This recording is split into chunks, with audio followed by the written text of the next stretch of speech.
From the national headquarters of RT America and our nation's capital. Hello again, everybody. I'm Rick Sanchez. We're going to begin tonight with a shot across the bow. Actually, it's probably more like a howitzer. What Google is doing tonight to Huawei is so hostile that in economic terms, some might see it as a Pearl Harbor-styled attack. The only thing that might mitigate the proportionality of that statement is that Huawei probably knew that this type of thing could happen at some point, and now it has. So here's what's going on. Mr. Trump's executive order making it illegal for Americans to do business essentially with Huawei has accordingly compelled Google to ban Huawei from using any and all of its proprietary hardware and its software devices, for example. They're essentially saying, sorry, can't do business with you anymore. And that means you can't use our stuff on your phones. Let me explain. Huawei's newfound predicament this way. Huawei's Android phones are no longer going to have the stuff that you're used to.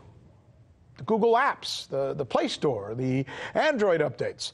Essentially, it's the stuff that makes your phone, well, your phone. It's as if I sold you a house tomorrow, but you can never have running water in it, or electricity, or Wi-Fi, or for that matter, furniture. What good is the home, right? Same here. Who's going to want a Huawei phone without the apps that they use every single day? So can Huawei go to app developers now and have them build out some kind of special apps for them that might be as good or at least compete with what they had from the Google stuff, the Google proprietary hardware and software? Maybe, but doubtful. And certainly time would be an issue. Meantime, what are they going to do about their new phones that are about to hit the market? Like the Mate X, the foldable one they're talking about. It's about to hit stores. Well, expect a delay on the release date, right?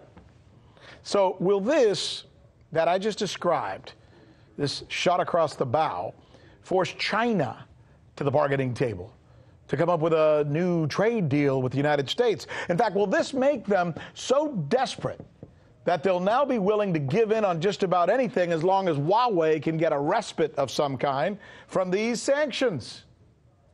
And what happens if this U.S.-China trade hostilities don't improve anytime soon? Will Huawei then have to double down and develop its own in-house operating system and distribute it worldwide? And then once it's up and running, Google will have a formidable contender with a motivation for vengeance, right? But that, folks, realistically speaking, could be a long way off. And in the meantime, Huawei sales will likely and undoubtedly take a beating.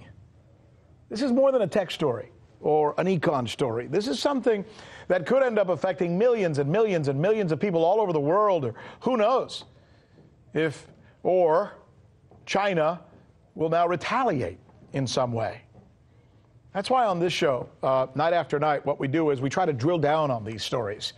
And this is the News with Rick Sanchez, where we really do believe, as we like to say, it is time to do news again. I'm Rick Sanchez. You found us on YouTube, and that's awesome. But you know what? I'm also live every night at 7 and 8 p.m. Eastern on DirecTV and Dish and cable and satellite, the RT app, and Pluto TV. I'll see you there.